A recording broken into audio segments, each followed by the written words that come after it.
video viral ꯆꯠꯂꯛꯄꯁꯦ ꯑꯩꯈꯣꯏꯒꯤꯗꯃꯛꯇ ꯌꯥꯝꯅ ꯂꯥꯏꯕꯛ ꯐꯕꯅꯤ ꯍꯥꯏꯅ ꯑꯩꯈꯣꯏ ꯂꯧꯖꯩ ꯑꯩꯈꯣꯏ ꯁꯥꯎꯖꯗꯦ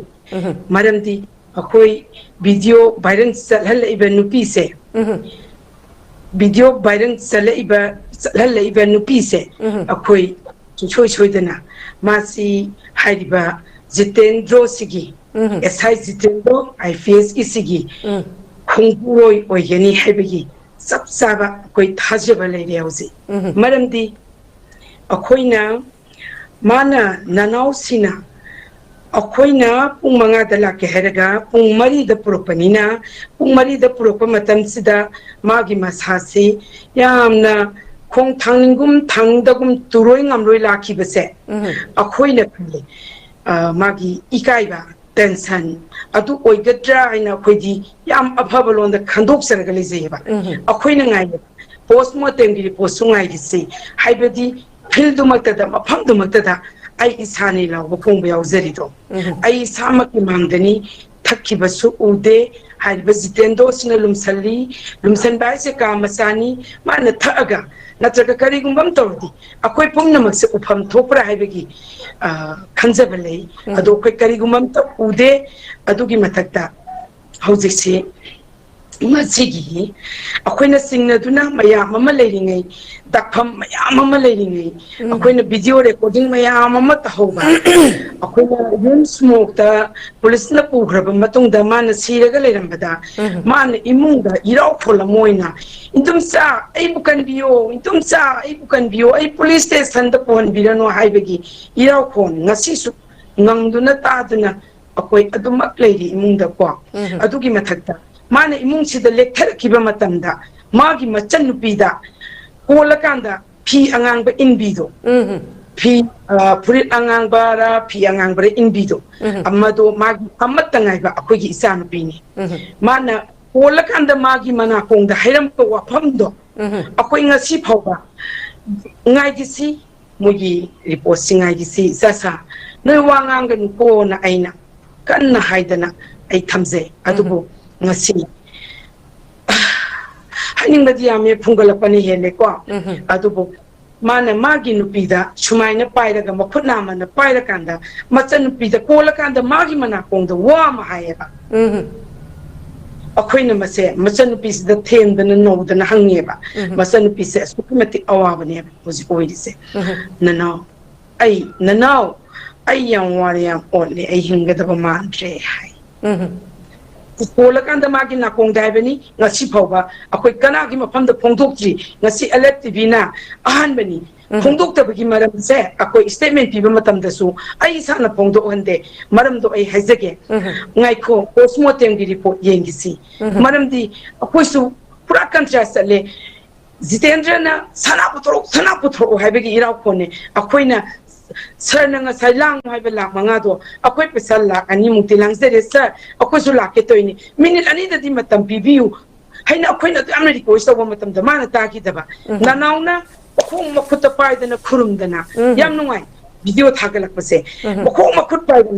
ꯄꯥꯏꯗꯅ ꯈꯨꯔꯨꯝꯗꯅ ꯑꯩꯈꯣꯏꯅ ꯁꯔ ꯑꯩꯈꯣꯏ ꯔꯤꯀ꯭ꯋꯦꯁ ꯑꯝꯇ ꯇꯧꯖꯒꯦ ꯑꯃꯨꯛꯇ ꯇꯥꯕꯤꯌꯨ ꯁꯔ ꯍꯥꯏꯗꯅ ꯃꯉꯣꯟꯗ ꯆꯥꯝꯃꯔꯛ ꯍꯥꯏꯅ ꯑꯩꯈꯣꯏꯅ ꯇꯧꯕ ꯑꯄꯤꯜ ꯃꯌꯥꯝꯁꯦ ꯃꯥꯅ ꯑꯃꯠꯇ ꯇꯥꯗ꯭ꯔꯕ ꯃꯇꯨꯡꯗ ꯅꯅꯥꯎꯁꯤꯅ ꯑꯩꯒꯤ ꯅꯨꯄꯤꯗ ꯃꯤꯅꯤꯠ ꯑꯃꯈꯛꯇ ꯑꯩ ꯋꯥ ꯑꯃꯈꯛꯇ ꯍꯥꯏꯖꯒꯦ ꯍꯥꯏꯐꯥꯎ ꯌꯥꯗ꯭ꯔꯕ ꯃꯇꯝꯗ ꯃꯥꯅ ꯏꯆꯥꯅꯨꯄꯥ ꯑꯇꯣꯝꯕꯁꯤꯕꯨ ꯃꯥꯅ ꯃꯈꯧꯔꯤ ꯄꯥꯏꯗꯅ ꯏꯟꯊꯣꯔꯛꯄ ꯅꯪ ꯀꯅꯥꯅꯣ ꯖꯤꯇꯦꯟꯗ꯭ꯔꯅ ꯑꯗꯒꯤꯗꯤ ꯍꯅꯨꯕꯤꯐꯥꯎ ꯏꯟꯊꯣꯛꯄ ꯃꯌꯥꯝ ꯑꯃ ꯂꯩꯔꯦ ꯃꯁꯤ ꯍꯟꯖꯤꯟ ꯍꯟꯖꯤꯟꯁꯨ ꯇꯝꯖꯔꯦ ꯑꯗꯨꯕꯨ ꯉꯁꯤ ꯍꯪꯉꯛꯄꯁꯤꯗ ꯑꯩꯅ ꯑꯃꯨꯛ ꯍꯟꯅ ꯅꯤꯡꯁꯤꯡꯖꯕꯅꯤ ꯍꯥꯏꯗꯤ ꯚꯤꯗꯤꯑꯣꯒꯤ ꯃꯇꯥꯡꯁꯤꯗ ꯚꯤꯗꯤꯑꯣꯁꯤꯗ ꯑꯗꯨ ꯅꯠꯇꯕ ꯚꯤꯗꯤꯑꯣꯁꯨ ꯃꯌꯥꯝ ꯑꯃ ꯑꯩꯈꯣꯏꯗꯁꯨ ꯂꯩꯖꯔꯤ ꯑꯗꯣ ꯑꯩꯈꯣꯏꯁꯨ ꯑꯗꯨꯝ ꯃꯊꯪ ꯃꯊꯪ ꯊꯥꯒꯠꯆꯕ ꯍꯧꯔꯛꯑꯅꯤ ꯉꯁꯤꯒꯤ ꯄꯣꯁꯃꯣꯔꯇꯦꯝꯒꯤ ꯔꯤꯄꯣꯔꯠꯀꯤ ꯋꯥꯐꯝꯁꯤ ꯊꯥꯡꯒꯠꯆꯔꯀꯥꯟꯗ ꯑꯩꯈꯣꯏ ꯀꯔꯤꯅꯣꯅꯦ ꯇꯧꯔꯤꯁꯤꯕꯣꯅ ꯑꯩꯈꯣꯏꯅ ꯍꯧꯖꯤꯛ ꯐꯨꯜꯂꯤ ꯑꯩꯈꯣꯏꯗꯤ ꯍꯧꯖꯤꯛ ꯖꯤꯇꯦꯟꯗ꯭ꯔꯅ ꯍꯥꯠꯄꯅꯤ ꯍꯥꯏꯕꯁꯦ ꯍꯥꯏꯔꯣꯏꯗꯕꯒꯤ ꯃꯔꯝ ꯂꯩꯇꯦꯕ ꯃꯥꯒꯤ ꯀꯁꯇꯗꯤꯗ ꯃꯥꯕꯨ ꯏꯈꯦꯡ ꯇꯥꯅ ꯑꯦꯂꯦꯛꯇ꯭ꯔꯤꯛ ꯁꯣꯛ ꯇꯧꯔꯒ ꯄꯨꯔꯛꯑꯕ ꯃꯇꯝꯗ ꯃꯥꯅ ꯌꯨꯝꯁꯤꯗ ꯇꯦꯕ꯭ꯂꯦꯠ ꯄꯤꯖꯕꯅꯤ ꯈꯪꯗꯦ ꯍꯤꯗꯥꯛ ꯀꯥꯞꯄꯅꯤ ꯈꯪꯗꯦ ꯑꯗꯨꯗꯤ ꯑꯇꯧꯕ ꯃꯥ ꯈꯛꯇꯅ ꯈꯪꯒꯅꯤ ꯉꯁꯤꯒꯤ ꯄꯣꯁꯃꯣꯔꯇꯦꯝꯒꯤ ꯔꯤꯄꯣꯔꯠꯁꯦ ꯃꯥꯒꯤ ꯕ꯭ꯔꯦꯟꯗ ꯃꯨꯔꯝꯃꯤꯕ ꯃꯥꯒꯤ ꯊꯕꯥꯛꯇ ꯃꯨꯔꯝꯃꯤꯕ ꯑꯗꯨꯕꯨ ꯑꯩꯈꯣꯏꯒꯤ ꯉꯁꯤ Honorable CM Sirna mase sunai da kumba thakpa jala haina singnabagi wafam amma thamgibasida akoisu singnase udi usa haude hairakpasida akoisu karino ne tawris bona khallaga leiringe gi seraksida yamne lai thiba thodone hu ma charagadi sanai da si thagadi mafam se loina sokaneba ngasi numit 3 days tang ani ahum mari ngasi tang mari ra adu tang ani amangara tang ani thokne du dinga sikke numit kyani subire akoi di sa da thakta baga akoi di angau bi ga pang ka oire akoi khangdre aduna ngasi di akoina doctor gi akoina koi gi yaw sing sida koi doctor wari sanajaba pumna maksida doctor na magi pukta poison oiba magi khanau marin sida sathatpa khothatpadi amatta leite aduga magi brain da mui aduga langsoi mana thabakta lakpa matamda mana thabakta kauba hospital da lenge kanda thabakta pung mapang taba mananga da mase yona maina electric shock kumba tawra zani mafam manung da ka themi ba mayamse aduda mase stop tawrira natragana magi Hida kapaga mana pura ibara akoi yumda sina baina sanati bagina mada maramdi mana sanati bala agasu mana grow upagala ise se akoi na monda tawbada nupa mana magi nupi una zage bada imung manungi matai manau matuna khangdadana magi nupi sina khangdadana mangonda sanapiyu sadali harakpada family ki sauning bakharadi thagale eba thagat biro asukki matik nuai ishorna bhagwanna achumbagi damakta moi video se thagalakpani na khali sida maran thaido yagani na mana khallaga thagalakpani punchida mana maran thaido pa yaroi maramdi mana mafam dudagi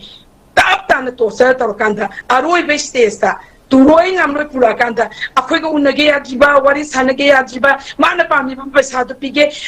police station dana lang manga demand tawre jum dana group laga sana kadai da leyena haire akhoi na haire sana do pizage paisa do koi pizage akhoi am tang wari sanajage haiba matam da mana ayaba piram da mayam se ngasigi postmortem gi post gi matung inadi akhoi kama karama mungda jitendra na hal oena koi khansige karama mungda jitendra na kari gumba me pizaraga mana yum ya holak pani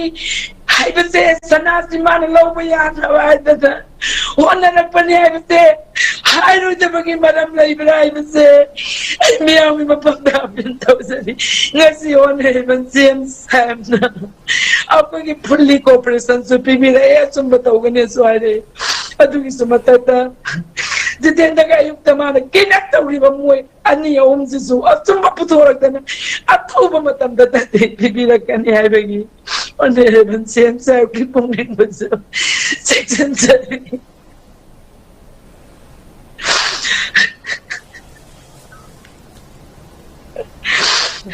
police na now si pura adudana uniform setpa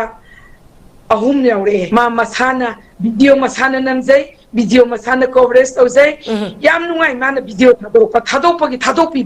block semaga mana thadora isa hek hobadagi konthongdagi namaga mana pusalaga pungkhai ma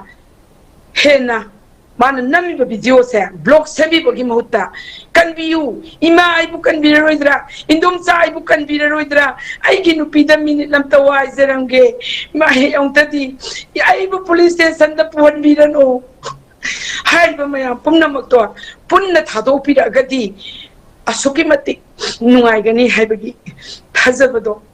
leje ko isa da kari haigata banu abisu ko di haibam khandre aralo yarabus na pigani mana nambang haktani jitendro na coverage ozabani mana nambang haktani blog semaga thagalakpani mana hobudene le full thagalala kanda miyam humna yengmina kanda gan punna tamina kanda miyam gi mateng izabane maramdi tungda amu sigumba thabakse amu khanna thokta nabagi dabakta miyam gi mateng akoina ni jabani